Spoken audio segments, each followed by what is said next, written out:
할렐루야. 우리 주님을 사랑하시면 아멘 하시겠습니다. 우리가 날마다 드려지는 아멘 같지만 사랑의 고백이란 들어도 질리지 않는 것, 오늘 주님 앞에 하나님을 사랑한다고 주님을 사랑한다고 고백하는 것을 주께서 들으시고 기억하시고 항상 마음에 두시는 줄로 믿습니다. 아마 일찍 오신 분들은 우리 함께 찬양을 20분이나 서서 아마 찬양하시다고 아이고 찬양하는데도 체력이 필요하구나. 그래서 20분을 서서 찬양한다는 것은 그렇게 쉬운 것이 아닌데, 중도에 힘드시면 앉으셔도 괜찮아요. 뭐 힘들어서 앉는 건데 뭐.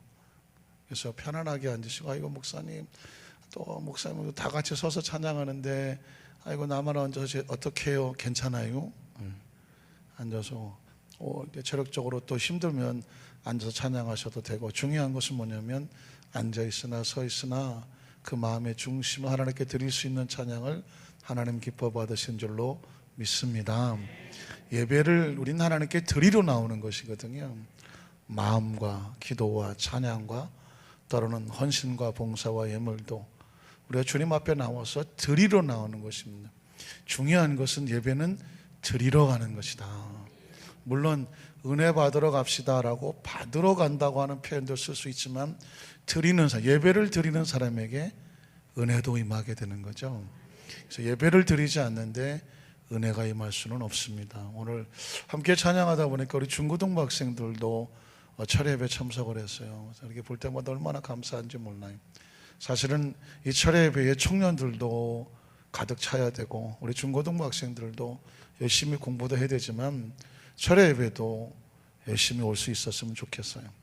사실은 초등학교 애들도 막 철회 예배 때 막 박실박실 하거든요. 그래서 어린 나이에 벌써 하나님 앞에 은혜 받은 아이들이 기도하러 성전을 달려오는 그런 모습이 또 우리 교회 미래도 있고, 또 우리 젊은 또 어린 학생들이 어른들 예배 같이 드리면서 찬양하는 모습, 예배 드리는 모습을 아주 자연스럽게 보고 배울 수 있으면 참 좋겠다는 생각이 듭니다. 혹시 여러분 오실 때 철회 예배에 아이들도 청년들도 자녀들도 혹시 올 수 있다면, 올 수 없으면 모르겠지만 올 수 있다고 하면 온 가족이 함께 하나님께 찬양하는 것은 그 자녀에게 가르쳐줄 최고의 영적인 가르침이고, 좀 표현이 좀 의미심장하지만 유산이 될 수 있고 유업이 되는 줄로 믿습니다. 여러분 혹시 이런 찬양을 기억하십니까? 이 찬양을 언젠가 우리 성도들 꼭 한번 불렀으면 좋겠다라고 생각한 마음에 두고 있는 찬양 하나가 있는데요. 이 찬양의 제목은 나의 모습 나의 소유라는 것입니다. 나의 모습 나의 소유 주님 앞에 모두 드립니다. 모든 아픔 모든 기쁨 내 모든 눈물을 받아 주시옵소서. 나의 생명을 드리니 주 영광 위하여 사용하옵소서. 내가 사는 날 동안에 주를 찬양하며 기쁨의 제물들이 나를 받아 주소서. 이게 예배입니다. 한번 따라 하실까요? 나의 생명을 드리니 주님의 영광을 위하여 사용하옵소서. 내가 사는 날 동안에 주를 찬양하며 기쁨의 제물들이 나를 받아 주소서. 여러분, 이 찬양은 정말 눈물 나는 찬양이죠. 하나님, 이런 예배, 이런 헌신, 이런 삶이 되기를 원합니다. 이런 마음을 가지고 가사와 함께 마음대로 주님 앞에 함께 찬양하고 말씀을 나누겠습니다.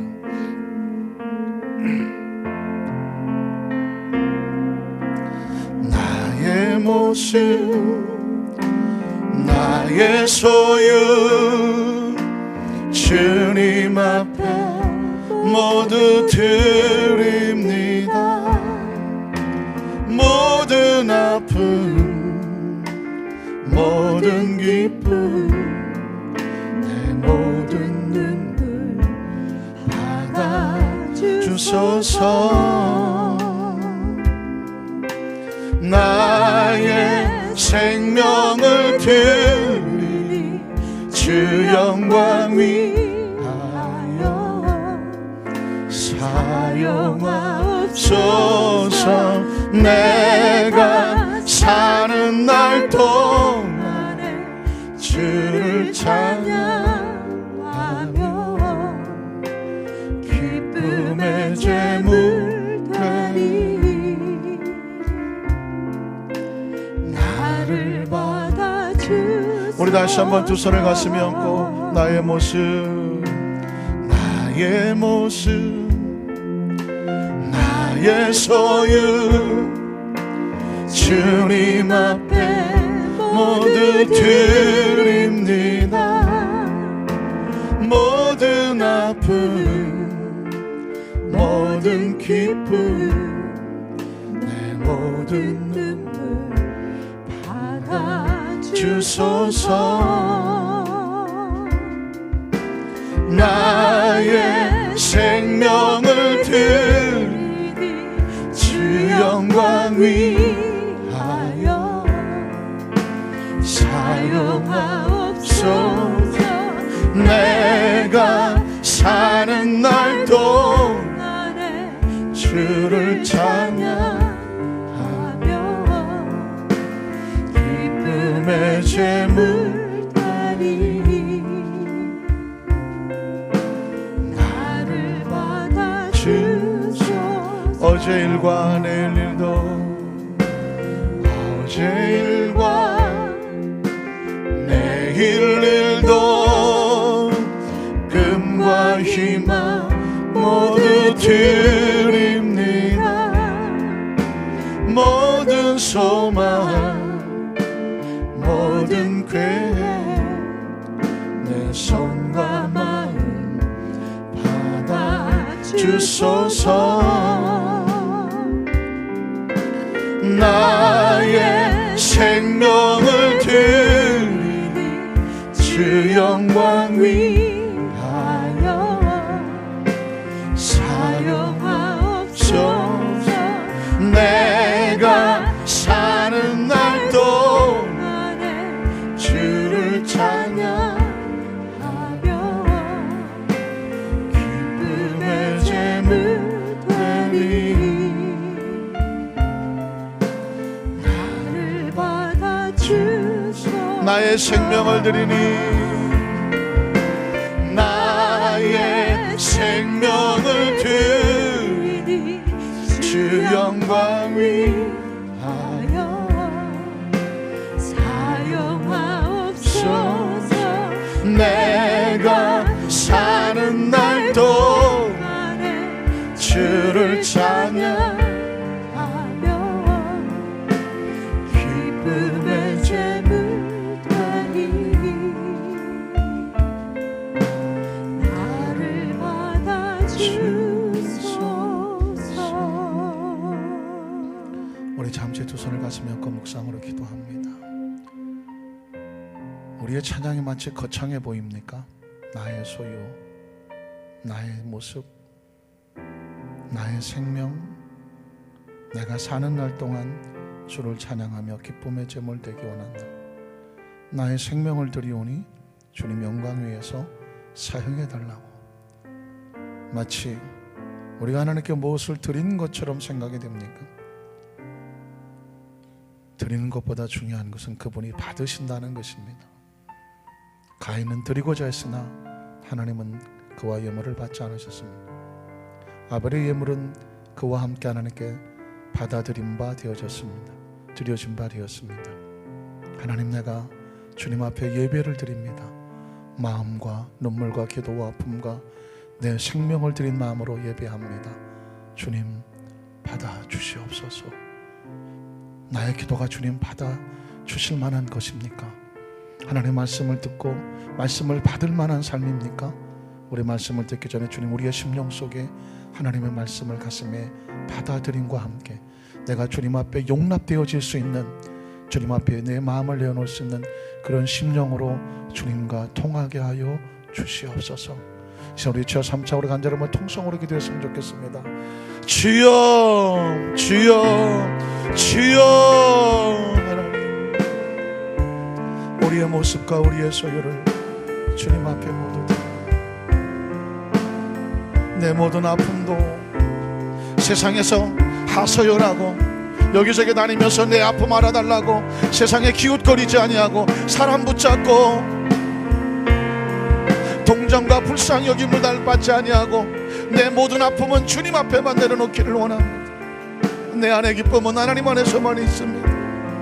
내 모든 눈물도 사람 앞에 흘리지 않겠습니다. 하나님 앞에서 흘리는 눈물을 주님 받아주시옵소서. 지나간 어제 일도 하나님 앞에 있습니다. 오늘 일은 두말할 것도 없으며 내일 일도 하나님 앞에 있습니다. 내 모든 꿈과 희망도 하나님 안에서 의미가 있습니다. 내 모든 소망과 계획도 하나님 안에 있을 때 온전해집니다. 의미가 있습니다. 주님, 우리의 부족하지만 더럽지만 연약하지만 우리의 손과 마음을 받아주시옵소서. 감히 기꺼이 우리의 생명이 주님 앞에 드려진 바 되기를 원합니다. 주님의 영광 위에서 내 생명이, 주님의 영광 위에서 나의 삶이, 주님의 영광 위에서 나의 시간이, 나의 재물이, 주님의 영광을 위해서 나의 모든 소유가 사용되어지기를 원합니다. 우리 안산교회 모든 성도들의 고백은 그렇습니다. 우리가 사는 날 동안에 주님을 찬양하기 원합니다. 우리가 사는 날 동안에 찬양하기 원합니다. 감사하기 원합니다. 사랑하기 원합니다. 주님에서 땀 흘리고 수고하기 원합니다. 기꺼이 주님의 제물이 되기 원합니다. 기쁨의 제물 되기 원합니다. 주님, 우리를 받아주시옵소서. 부족한 우리를 받아주시옵소서. 예배를 받아주시옵소서. 우리의 기도를 받아주시옵소서. 우리의 땀과 우리의 헌신과 우리의 마음을 받아주시옵소서. 주님 앞에 받아들여질 만한 아벨의 제단과 아벨의 기도와 아벨의 삶이 되도록 이 찬양이 우리의 성도들이, 우리 모두의 신앙 고백이 되도록 이 시간 역사하여 주시옵소서. 주님,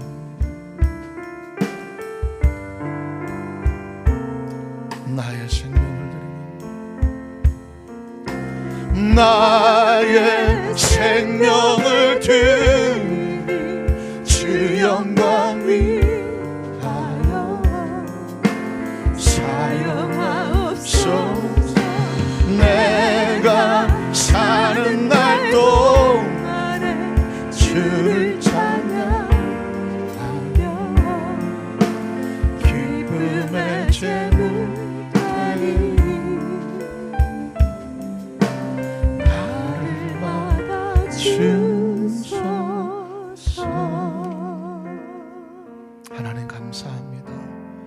주의 성령이 아니고서는 오늘 이 자리에 우리 힘으로 올 수 없으며 주의 영이 아니고서는 예수를 구주로 고백할 수 없으며 주의 성령의 감동이 없이는 하나님을 찬양하며 우리의 심령 가운데 영이 하나님 은혜로 충만해진 것을 느껴낼 수도 없으며 하나님의 성령이 동행하지 아니하시면 하나님 말씀을 사모할 수도 없으며 말씀을 들을 때 꿀과 송이처럼 영원히 사는 생명의 맛을 느낄 수도 없사오니 여기까지 인도하신 성령님, 지금도 함께 하시는 성령님, 이 시간 성령이 말씀하시고 성령이 운행하여 주셔서 이 성령과 동행한 우리의 삶이 하나님 앞에 받아들여진 바 되게 하여 주셔서 주님의 기쁨과 자랑되도록 우리의 삶의 목적과 의미와 가치가 하나님 그렇게 소중하고 귀하게 하나님의 자랑이 되고 기쁨이 되고 축복의 통로가 되게 하여 주시옵소서.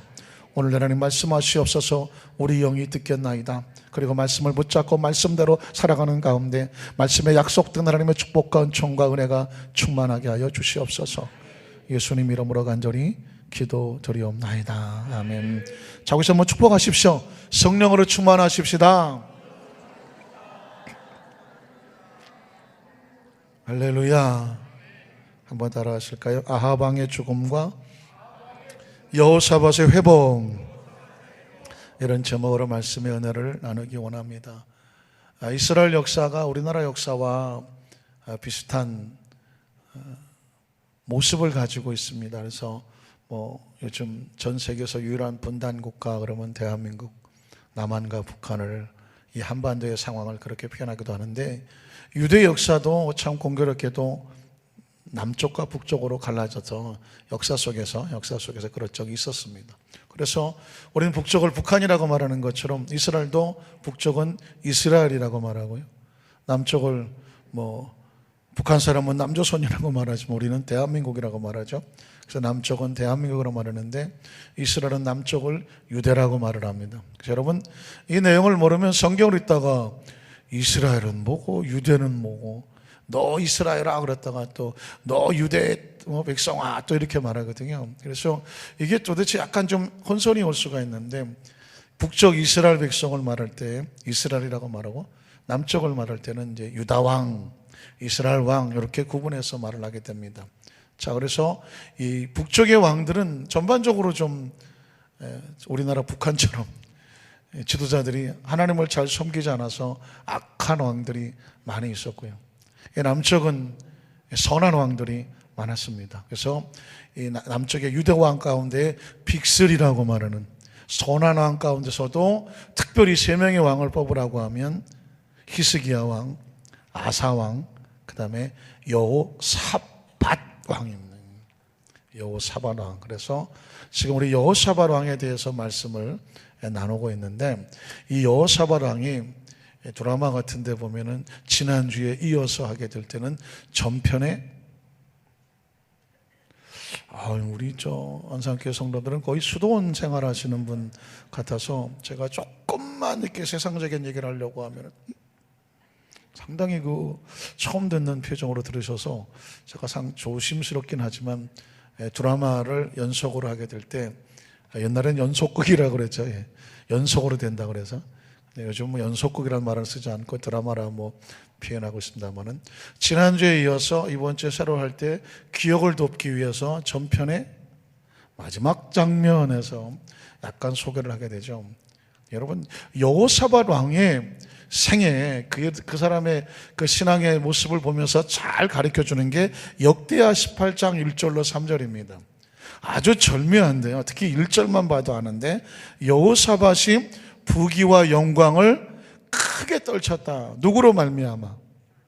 하나님으로 말미암아. 그러니까 여호사밧의 삶에는 두 가지 메시지가 있는데 그가 하나님을 선택해서 하나님 말씀 안에 신앙적으로 올바로 서면 하나님이 그의 삶 가운데 부귀와 영화가 크게 펼치도록 아주 그냥 소문이 막 나도록 그렇게 축복을 했습니다. 그래서 성경에 여호사밧이 받은 부귀와 영화는 주위의 모든 나라가 알 정도로 크게 떨쳤다. 다윗과 솔로몬에 비교할 정도로 다윗과 솔로몬의 견주어도 절대로 뒤지지 않을 정도로 그렇게 크게 떨쳤던 사람입니다. 여러분의 가문을 이렇게 적어 놓으세요. 우리는 하나님 안에서 크게 별로 마음에 안 드시는 저는 우리 집에다 써놔야지. 하나님 안에서 우리는 크게 떨치자. 떨자가 마음에 안 드시는가? 떨치자는 얘기는 영향력을 미친다는 것입니다. 하나님께서 자기 백성들에게 어떤 지혜를 주시고 명철을 주시고 어떤 포지션을 주시고 권세를 주시고 또 재물을 주시든 어떤 아이디어를 주시든 하나님께서 주신다면 목적은 딱 하나예요. 뭐 해라? 떨쳐라. 떨쳐라가 뭐죠? 영향력을 끼쳐라는 것이죠. 그래서 저 사람 배후에 누가 있다? 하나님이 있다는 것입니다. 여호사밧이 부귀와 영광을 받아서 크게 떨치면 누구를 찬양하겠습니까? 하나님을 찬양하는 거예요. 그런 관점에서 하나님의 사람이 복을 받아야 마땅합니다. 참 요즘에 보면은 잘못 기독교를 꼭 무슨 기복신앙인 것처럼 왜 하나님 백성들이 하나님 앞에 복을 추구하느냐 그런데 성경에 하나님의 마음을 보면 우리가 무슨 잘 먹고 잘 살겠다는 것이 아닙니다. 그 주신 축복을 통해서 하나님의 영향력을 세상에 떨치려고 하는 것입니다. 이스라엘 백성이 애굽에서 나올 때 그냥 빈손 들고 나오지 않았습니다. 그들이 광야에서 어마어마한 그 성막을 지을 정도로 금은보와 많은 재물을 가지고 나왔습니다. 그런데 그 재물을 누가 줬나요? 애굽 사람들이 줬습니다. 자기들이 주고 싶어 준 게 아니에요. 하나님께서 그들의 마음을 감동을 시켜서 이스라엘 백성이 광야를 나올 때 빈손 들고 나가지 않도록 애굽 사람들에게 그들의 마음을 감동시켜서 금은 보화를 이스라엘 백성들에게 주어서 내보냈습니다. 나중에 쫓아와서 홍해수까지 쫓아왔을 망정 내보낼 때는 그들이 주어서 내보냈습니다. 그러면 광야에서 금은 보화가 왜 필요합니까? 이스라엘 백성은 몰랐습니다. 그런데 하나님께서 그 광야에서 성막을 지을 때, 나중에 여러분 성막에 대해서 또 말씀을 나눌 게가 있겠는데요, 그 성막을 지을 때에 무슨 싸구려 이런 걸로 짓지 않았습니다. 아주 최상의 것들로 지을 수 있었는데 400년 노예 생활하던 이스라엘 백성들이 어디서 그런 게 났느냐?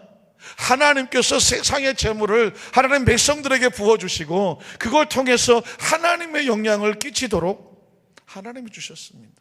믿으십니까? 그리고 그 백성이 광야를 통과했는데 무슨 가나안 땅에 대해서 어떻게 삽니까? 그런데 하나님께서 그 땅에 들어가면 너희가 땅바닥에서 철을 캐고 동을 캐고 그 속에서 아주 그냥 기름진 곡식이 터져 나와서 옥토로 말미암아 내가 하나님을 뭐 할 것이다? 찬양하게 될 것이라고 말했습니다. 그러니까 하나님께서 당신의 백성들에게 주시는 것은 광량한 광야가 아닙니다. 이스라엘 백성은 광야를 지나지만 굶어 죽지 않았습니다. 얼어 죽지 않았습니다. 광야 속에서 하나님 그 백성을 먹이시고 입히셔서 풍족해 하셨습니다. 믿으십니까? 그건 뭐냐면 영향력을 끼칠 수 있도록 필요한 하나님의 지혜와 명철과 때로는 건강과 때로는 물건과 때로는 포지션과 권세와 능력을 주시는 거죠. 그래서 하나님께서 우리에게 원하시는 건 뭐냐면 어디까지 구하느냐? 입을 넓게 열라고 말했던 것입니다. 시편 81편 10절이죠. 내 입을 넓게 열라 내가 채우리라고 했을 때 그 앞부분을 잊어버리시면 안 됩니다.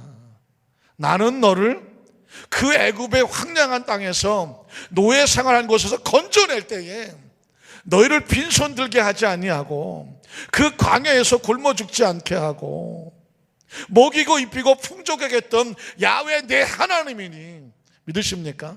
그 하나님을 안다면, 믿는다면, 기대한다면 네 입을 어떻게 열어요? 넓게 열라고. 넓게 연다는 것은 입 사이즈를 연다는 것이 아닙니다. 하나님을 향한 기대의 사이즈죠. 그를 믿는 것만큼, 그를 기대하는 것만큼, 그에 대한 영향력을 끼치고 싶은 것만큼, 하나님의 사람들이 하나님을 아는 것만큼. 그래서 여러분, 저는 성경 속에서 여러분들에게 강단의 메시지를 여러분의 설교해야 될 사명과 목적은 딴 게 아닙니다. 하나님을 알게 하는 거죠. 여러분 안산교회 오시면 말씀 통해서 하나님을 알게 하는 거죠. 하나님을 아는 것만큼 구할 수 있으니까. 그래서 여러분 철저하게 메시지의 본문은 성경이고, 스토리도 성경이고, 처음도 성경이고, 본론도 성경이고, 결론도 성경이라.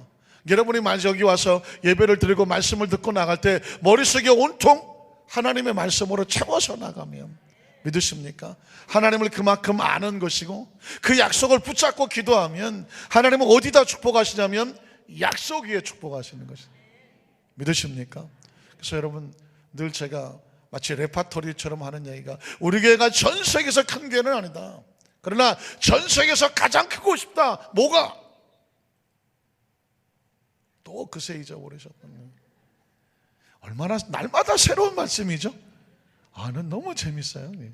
우리 성도들은 날마다 하나님을 기대하는 기대감, 이건 전 세계에서 최고가 되죠. 한번 따라서 우리는 하나님을 기대하는 그 기대감만큼은 전 세계에서 몇째예요? 최고. 믿으십니까? 왜냐하면 히브리서 11장 6절에 이렇게 말했잖아요. 하나님께 나아가려면 믿음이 없이는 하나님을 기쁘게 하지 못한다. 하나님께 나아가면 반드시 그가 뭐 하신다? 존재하신다. 눈에는 안 보이고 귀에는 안 들리고 손에 잡히지 않아도 하나님은 존재하신다. 창조주는 존재하신다. 우리를 지으신 이는 존재하신다. 아버지는 존재하신다. 그 하나님을 기쁘시게 하려면 믿음이 있어야 되는데, 믿음은 기대감이다. 그가 만든 살아계신 것과 자기를 찾는 게 뭐예요? 왜 찾아요? 기대가 있으니까 찾죠. 자기를 찾는 이에게 상 주시는 이심을 믿어야 된다. 역시 기대입니다. 믿으십니까? 하나님을 안다는 건 이 기대예요. 여러분, 세상에 기가 막힌 기적이 뭔지 아십니까? 인간이 하나님을 안다니까. 피조물이 창조주를 안다니까. 그리고 믿는다니까. 그리고 기대한다니까. 그리고 아버지라고 부른다니까. 그리고 경배한다니까. 찬양한다니까. 그 말씀을 듣는다니까. 말씀을 들으면서 영이 살아난다니까. 말씀에 희망이 생기고 비전이 생기고 능력이 생긴다니까. 여러분, 이게 놀라운 기적입니다. 다른 게 기적이 아닙니다. 믿으십니까? 믿으십니까? 그래서 오늘 말씀을 가지고 하나님께 나왔을 때, 사랑하는 우리 모든 성도들 가슴속에 여호사밧이 하나님의 말씀 붙잡고 부귀와 영광이 크게 떨쳤다는 말씀이 나오면, 아유, 떨쳤나 보지가 아니라 그 말씀을 레마로 받으세요. 레마로 받으세요. 왜냐하면 내 믿음대로 될지어다. 믿음이 뭘까요? 말씀에 근거한 기대감. 굳이 영어로 쓰자면 expectation이라고 하는 기대감이네요. 기대감. 자, 그런데 그 축복을 받았던 여호사밧이 아까 그 다음 절에 뭐라고 말합니까? 영광을 크게 떨쳤고로 끝났으면 얼마나 좋아요. 지금 최고로 잘 나가고 있거든요. 근데 그 다음에 보니까 아합 가문과 혼인함으로 인하여 무슨 관계를 맺었어요? 사돈이 되어버렸죠. 사돈이. 여기서 치명적인 실수로 한번 따라하실까요? 제일 잘 나갈 때, 제일 위험할 때다네요. 제일 잘 나갈 때가 제일 위험할 때예요. 지금 여호사밧은 그 부귀 영광이 크게 떨치고 있어. 그러면 어떻게 되냐면 그 주신 축복을 지켜낼 수 있는 더 단단한 신앙의 베이스멘트, 기초가 중요해요. 그래서 여러분, 역시 여러분, 난 요즘 최고 잘 나간다. 아이고. 한편으로는 안심이 되면서도 한편으로는 왠지 마음이 짠해요. 어쩌을까 이거. 좀 잘 나가세요. 잘 나가면서 잘 나갈 지킬 수 있는 믿음까지 갖게 되시기를 주님의 이름으로 축원합니다. 왜냐하면 항상 신앙은 언제 무너지나 그랬더니요, 잘 나갈 때. 지금 여호사밧이 아주 잘 나가. 그런데 거기서 하나님께 복을 받았는데 이게 잘 나가다 보니까 세상 사람들하고도 뭔가 관계를 잘해서 거기서도 세력을 얻고 싶어서 북이스라엘 왕이 어떤 사람인지 어떤 성부인지 그 속에 하나님이 있는지 없는지 이거 전혀 따져보지도 아니하고 세력을 믿고 사돈 관계를 맺었다는 것입니다. 그런데 여러분, 그 선택 하나가 여호사밧에게 치명적인 아픔을 가져온. 자, 그 여호사밧이 선택했던 아합, 어떤 사람일까요? 이 아합이 죽음에 대해서 한번 첫 번째로 생각해 보려고 합니다. 자, 역대하 18장 18절로 22절에 보면 아합 왕이 이제 죽게 되는데요. 18장 18절로 22절입니다. 자, 미가야, 지난 시간에 기억하십니까? 그 400명의 그 거짓 선지자 가운데서도 유일하게 하나님의 말씀을 정확하게 전했던 올바른 선지자 이름이 미가야라고 하는 사람입니다. 미가야가 이르되 그런즉 왕은 야훼의 말씀을 들으소서. 내가 보니 야훼께서 그의 보좌. 자, 여러분, 이거는 영적인 세계예요. 이거는 영적인 세계, 영 안이 열려져야 보는, 이 선지자가 영적으로 하나님의 보좌를 보고 말하는 것입니다. 야훼께서 그의 보좌에 앉으셨고 하늘의 만군이 그의 좌우편에 모시고 섰는데 야훼께서 말씀하시기를 누가 이스라엘 왕 아합을 꾀어 그에게 길랏 라못에 올라가서 죽게 할까 하시니 하나는 이렇게 하겠다고 하고 하나는 저렇게 하겠다. 이건 악한 영들이죠. 한 영이 나와서 야훼 앞에 서서 말하되 내가 그를 꾀겠나이다 하니 야훼께서 그에게 이르시되 어떻게 하겠느냐 하시니 그가 이르되 내가 나가서 거짓말하는 영이 되어 그의 모든 선지자들의 입에 있겠나이다 하니 야훼께서 이르시되 너는 꾀겠고 또 이루리라 나가서 그리하라 하셨은즉 이제 보소서 야훼께서 거짓말하는 영을 왕의 이 모든 선지자들의 입에 넣으셨고 또 야훼께서 왕에게 대하여 재앙을 말씀하셨나이다. 여러분, 지난 금요철의 말씀을 약간 좀 기억을 더듬어 보면 아합 왕에게는 400명의 선지자가, 하나님의 이름을 부르는 선지자, 외형적으로는 선지자가 있었습니다. 그런데 안타깝게도 이 선지자들은 다들 같이 하나님을 경외하는 사람이 아니라 아합의 비유를 맞추도록 있었던 거짓 선지자들이었습니다. 그러니까 이 아합이라고 하는 사람은요, 선지자라고 세워놓고 그 선지자가 자기에게 좋은 말만 하는 사람을 선지자로 인정을 했어요. 그리고 자기에게 옳은 소리를 하면 미워했어요. 누구처럼? 미가야 같이. 왕이요, 이렇게 하면 안 됩니다. 이렇게 하셔야 됩니다. 이게 하나님 말씀을 따르는 겁니다. 그런데 아합 왕의 마음속에 하나님의 말씀을 따르고자 하는 그 생각이 없어. 마음이 없어. 오로지 자기가 하고 싶은 대로 하려고 하는 거예요. 여기서 이미 아합 왕의 운명은 결정되죠.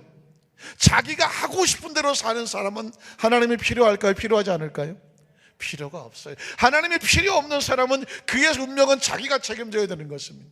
하나님의 선지자가 아무리 올바로 얘기를 해도 요즘 젊은 사람들이 있습니다. 난 그거 모르겠고, 자기가 하고 싶은 대로만 하는 것입니다.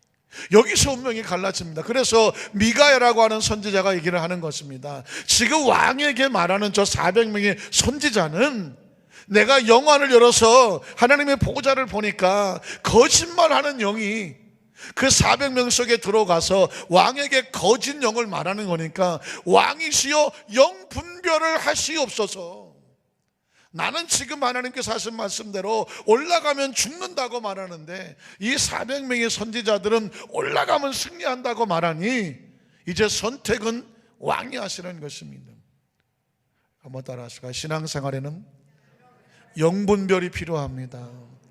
여러분에게 어떤 사람이 말을 합니다. 다 같이 크리스찬 같아요. 그런데 똑같이 얘기했는데 정반대의 말을 합니다.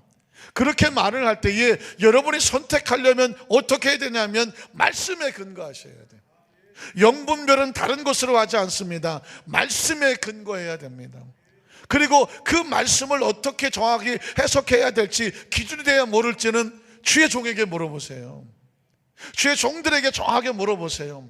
여러분이 그 말씀을 스스로 해석하려고 하지 마시고 여러분의 마음의 생각에 이런 말씀인 것 같다, 내가 그냥 생각하고 이 말씀대로 했다라고 여러분이 해석하지 마세요. 이미 알고 계시는 십계명 같은 거는 그 말씀대로 하시면 됩니다. 그러나 그 상황 속에서 이건 어떻게 말씀을 적용해야 될지를 모르겠을 경우에는 말씀을 물어보세요. 저에게 오셔도 되고 교구자님들에게 물어보셔도 돼요. 그래서 주의 종들이 필요한 것입니다. 어떻게 해야 될지를 모를 때, 왕도 있고 백성도 있고 있는데 선지자 미가야가 있는 이유는 뭐냐면 하나님의 말씀에 대한 정확한 지침을 주려고 하는 것입니다. 오늘날 가면 갈수록 무서운 것은 이처럼 거짓 영들이 들어간 것이 많습니다. 사실 교회에 적은 외부에 있지 않습니다. 기독교 안에 있습니다. 요즘 제가 여러 가지 책이나 자료나 또 여러 가지 정보를 보면 저 안 믿는 무슨 공산주의자 이런 게 기독교의 적이 아니에요. 공산주의는 당연히 적이죠. 그런데 이게 기독교 안에서도 이단들이 똑같이 교회 간판을 거는데 전혀 다른 것을 가리키는 이단들이 마치 자기들이 올바른 것을 가리키는 것처럼 하고 거기만 구원이 있는 것처럼 하고 기존에 있는 모든 교회가 잘못됐다는 식으로 거짓 교리를 전파하고 가르치니까 크리스찬들이 많이 거기에 현혹이 됩니다. 이게 무서운 적이고요.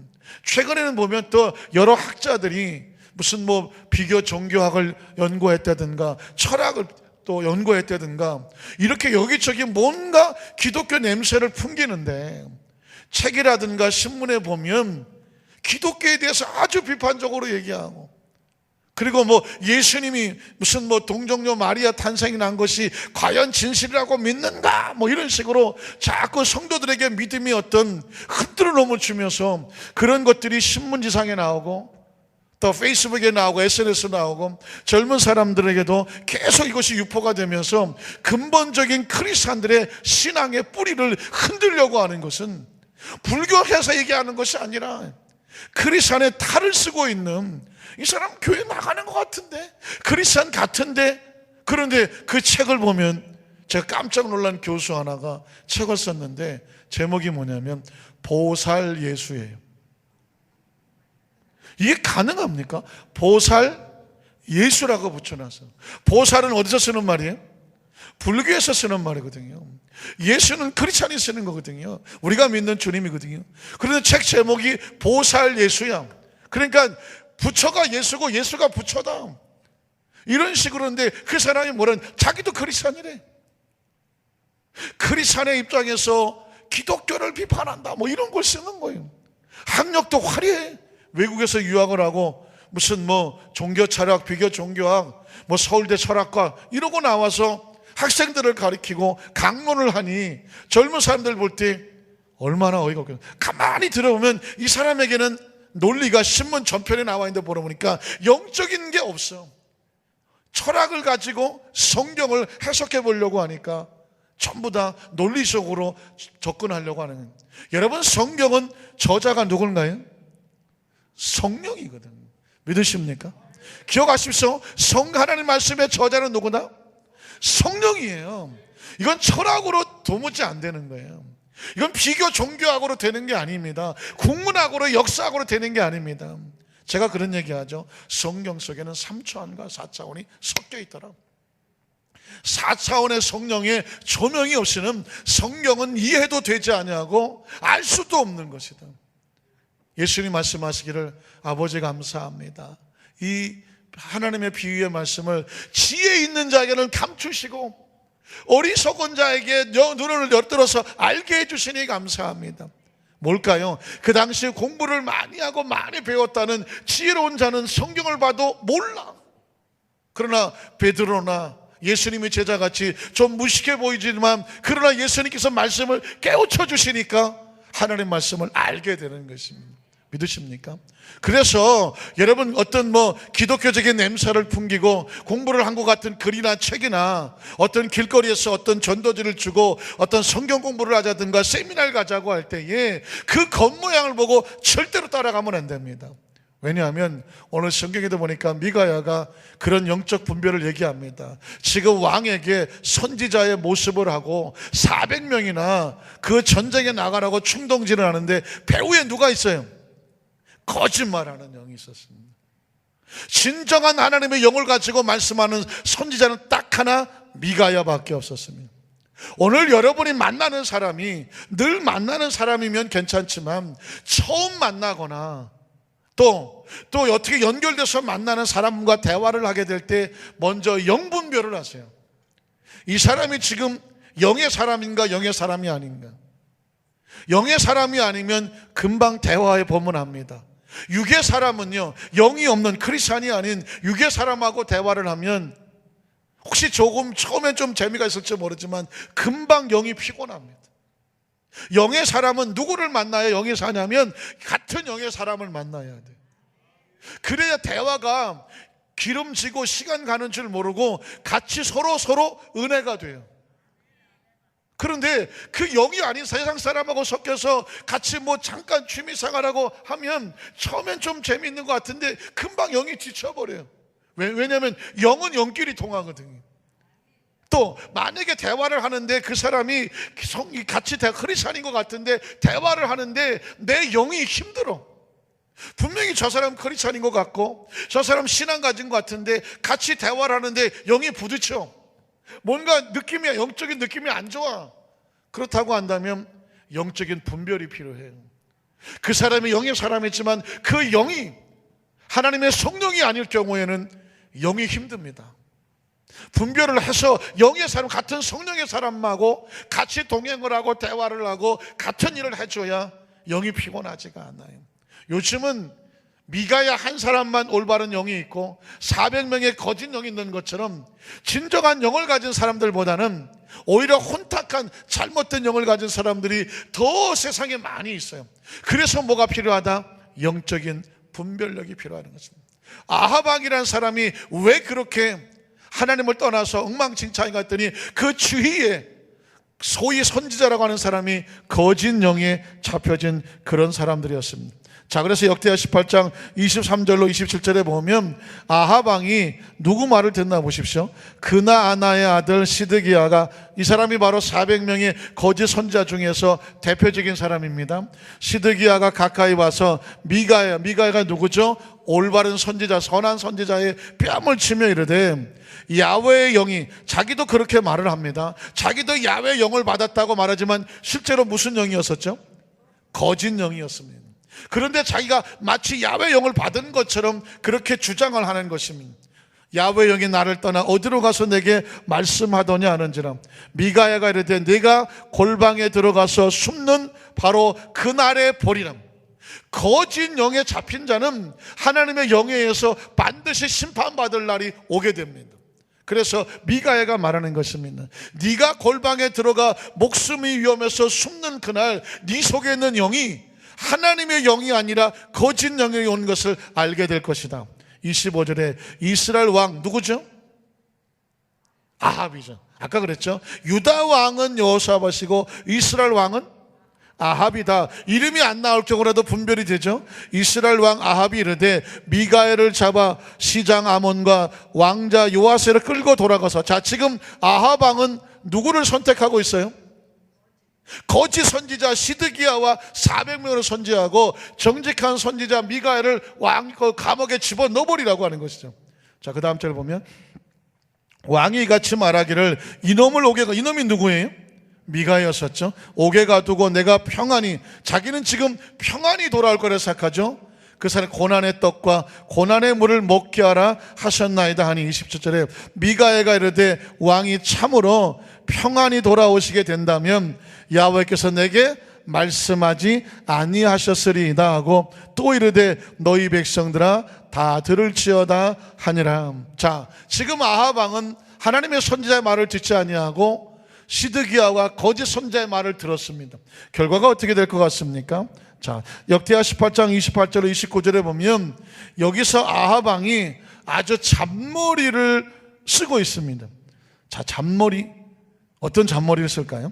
이스라엘 왕과 유다 왕 여호사밧이 길랄 라못으로 이제 전쟁하러 올라갔습니다. 그런데 여기서 이스라엘 왕 누구죠? 아합이 여호사밧 유다 왕에 이르되 나는 변장하고 왕이 아닌 것처럼 변장하고 전쟁터에 들어가려고 하노니, 자, 당신은 왕복을 입으소서. 전쟁터에 나가는데 자기는 그냥 군사처럼 섞여서 변장을 하고 여호사밧만 혼자 왕의 갑옷을 입고 나가라는 거예요.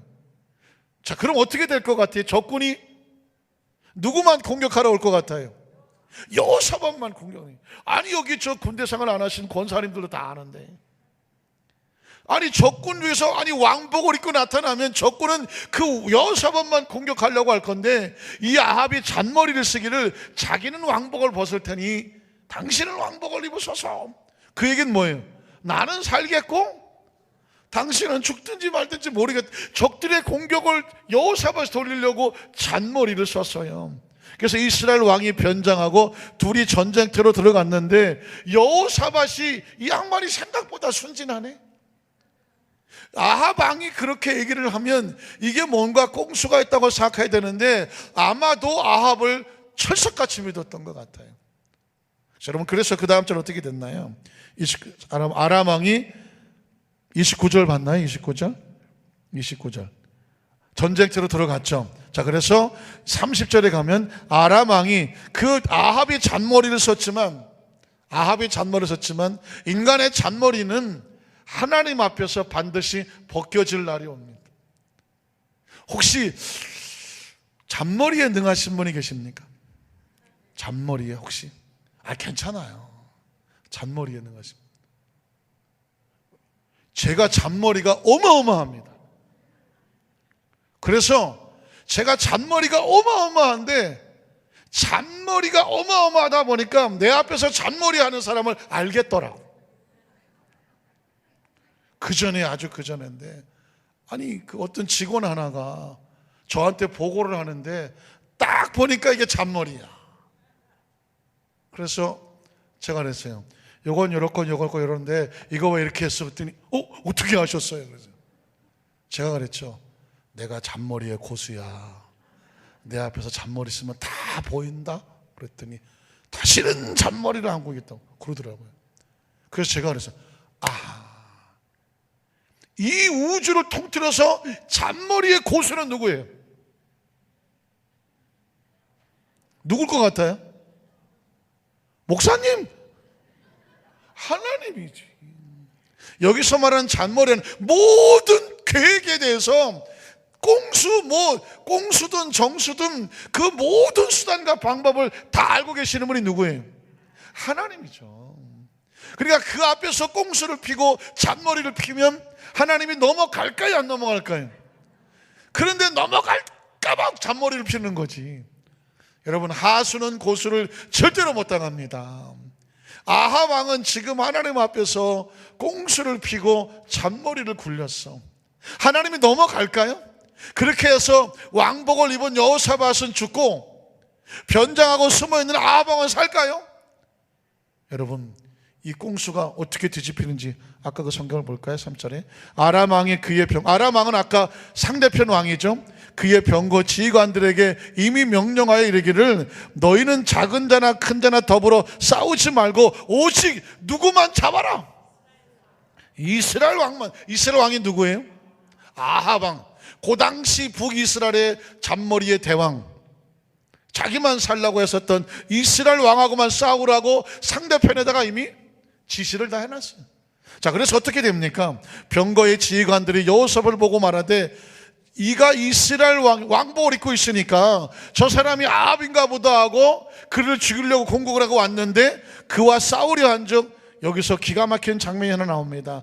여호사밧이 소리를 질러. 이걸 뭐라고 말해요? 이걸 뭐라고 말할까요? 하나님의 사람이 위기 앞에서 부르짖는 소리를 뭐라고 말해요? 할 수 없어. 믿을 건 성가대밖에 없어. 뭐라고 그래요? 하나님의 사람이 위기를 당하여서 부르짖는 소리를 뭐라 그래요? 기도지, 기도. 그 순간 속에서 여호사밧이 비록 아합 왕과 인간적인 연합을 해서 잘못된 이 감정에 빠졌지만 위기를 만나니까 여호사밧이 부르짖었어. 그런데 그의 부르짖음을 누가 들으십니까? 하나님이 듣죠. 소리를 지르매 야훼께서 그를 어떻게 하셨어요? 도우시며 하나님이 그들을 감동시키사 그를 떠나가게 하셨어요. 32절에 보니까 병거의 지휘관들이 그가 이스라엘 왕이 아니면 왕복을 입고 있지만 그들이 찾는 아합이 아니었어요. 추격을 그치고 돌아갔더라고 말합니다. 예수님을 구주로 믿으시면 아멘 하시기 바랍니다. 하나님을 믿는 것은 예수님을 통해서 하나님을 믿게 되는데 그렇다고 하지만 우리의 삶에 잘 살아야 돼요. 여호사밧을 보니까 하나님께 복을 받기도 하고 인간적인 함정에 빠져서 실수도 하고 목숨의 위기를 만나지만 나중에 보니까 이제 나오겠지만 그럼에도 불구하고 하나님의 사람들이 하나님 앞에 최선을 다하고 살려고 했던 것을 하나님이 기억하시는 거죠.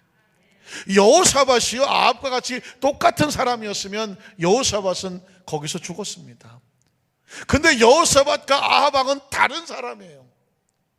아합은 그냥 처음부터 악인이었고 여호사밧은 잠시 실수해서 넘어졌던 사람인데 그가 위기를 만나며 다시 돌아올 때 하나님이 붙잡아 주셔요. 혹시 기억하십니까? 이사야 38장에 히스기야가 나이 40에 죽게 되었을 때 그가 이렇게 벽을 향해서 기도했던 것, 하나님, 내가 하나님 앞에서 전심으로 행했던 것을 기억해 주십시오. 혹시 여러분의 삶의 현장 가운데 그래도 내가 비록 여러 가지 부족하긴 하더라도 하나님 앞에 최선을 다했던 그런 신앙의 아름다운 흔적, 추억, 아름다운 신앙의 모습이 있으시죠? 있으시죠? 그것을 하나님이 기억하십니다. 그리고 앞으로의 신앙생활 속에서도 예수를 믿고 하는 자녀가 되었지만 하나님이 감동하실 만한 신앙의 아름다운 흔적을 쌓아놓게 되시기를 주님의 이름으로 축원합니다. 제가 가끔씩 내가 어쩌다가 주의 종이 됐을까? 어떻게 하다가 목회자가 됐을까? 제 자신이 오래전에 한번 생각해 본 적이 있어요. 어쩌다가 됐을까? 하나님 앞에 내놓을 만한 것이 아무것도 없는데, 그런데 가만히 생각하니까 만에 하나 내가 하나님 앞에 내어놓을 것이 있다고 하면 아주 어려서부터 신앙생활 하면서 교회를 다녔고, 그리고 중등부 고등부 그 시절에는 교회가 막 건축을 하고 막 할 때마다 그 학생들과 같이 니아가에다가 모래 가져오고 시멘트 가져다가 브로코라 그러지 옛날에, 브로코를 찍어서 그 어린 학생들이 그거를 날라다가 교회 벽돌을 쌓고, 그리고 뭐 때마 되면은 뭐 교회 지붕에 올라가서 십자가도 해놓고 별도 달고, 어쨌든 교회 무슨 일만 있으면 그냥 교회에서 살다시피 하고, 그리고 비록 남자라도 일찌감치 가서 걸레 빨아서 물론 좋은 강대상도 아니고 좋은 의자도 아니에요. 근데 그 강대상을 닦고, 그리고 의자를 닦고, 누가 시킨 것도 아닌데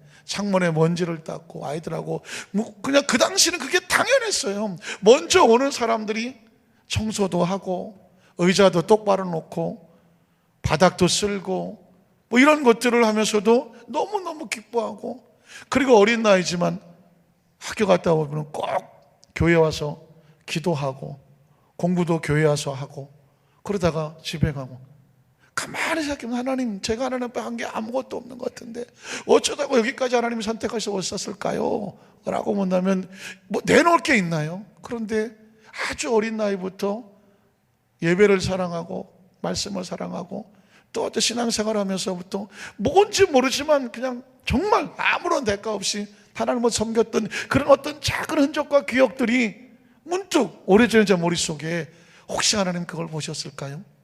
이런 마음이 들었던 적이 있었어. 워낙 오래전이니까 써요. 오늘 제가 여러분의 말씀드린 건 뭐냐면, 어느 한 사람이 위기를 만나서 처절하게 저처럼 부르짖어 기도할 때에 그 간절한 부르짖음이 하나님 백성을 건지시긴 하지만 나중에 보면 하나님의 선지자가 그런 말을 하더라고요. 당신이 잘못한 적이 많지만 그러나 당신이 잘한 것도 있다. 그것을 하나님이 보신다고 말하는 거예요. 우리가 많은 실수를 합니다. 그러나 잘한 것도 있어야 돼요. 잘한 것도. 혹시 그런 하나님과 나 사이에서 다른 사람 앞에 내세우지 않아도 하나님과 내 사이 앞에서 그래도 이것만은 네가 참 잘했구나, 그런 잘한 것도 있게 되시기를 주님의 이름으로 축복합니다. 여러분, 역대하 18장 33절로 34절에 보면 결국 아합 왕은 죽습니다. 이 잔머리를 가지고 굴렸는데 잔머리에 모든 머리, 예수님 하나님을 잔머리라 했더니 조금 표현이 그렇지만 모든 머리, 잔머리든 큰 머리든 하여튼 간에 모든 인간의 모세와 생각과 수단과 방법을 모두 알고 계시는 하나님 앞에서 어림도 없는 소리였었죠. 아합 왕이 어떻게 죽냐면요, 한 사람이 무심코 활을 당겨, 그냥 뭐 아합 왕을 쏠라고 한 것도 아니었어요. 그냥 뭐 여러 것 중에서 하나 맞아라고 그냥 띵 하고 쐈어요. 그런데 그게 이스라엘 왕의 갑옷 속에서도 그 틈새를 뚫고 들어갔다고 말하는 것입니다. 그래서 왕이 그의 병거 오는 자에게 이미 화살을 맞았으니 어떻게 해요? 내가 부상하였으니 내 손을 돌려서 나를 진중해서 나가서 빨리 치료를 받아야 되죠. 그러나 이날에 전쟁이 맹렬하였으므로 이스라엘 왕이 병거에서 빠져나올 수가 없어서 그냥 병거 안에서 겨우 지탱하며 뭐 했을까요? 피를 흘렸죠. 치료의 때를 놓쳤죠. 저녁 때까지 아람 사람을 막다가 해가 질 쯤에 이미 치명적인 피를 흘려서 죽었다라고 말을 하고 있습니다. 아합 왕은 그렇게 잔머리를 굴리다가 무너지고 말았습니다. 사랑하는 성도 여러분, 자, 그러면 짧은 시간 안에 여호사밧 회복의 모습을 한번 볼게요. 역대하 19장 1절로 3절이죠. 여호사밧을 보면 이스라엘 왕과 역대하 19장 1절로 3절인데요. 유다 왕 여호사밧이 평안히, 자, 의미심장하죠. 아합 왕은 죽었어요.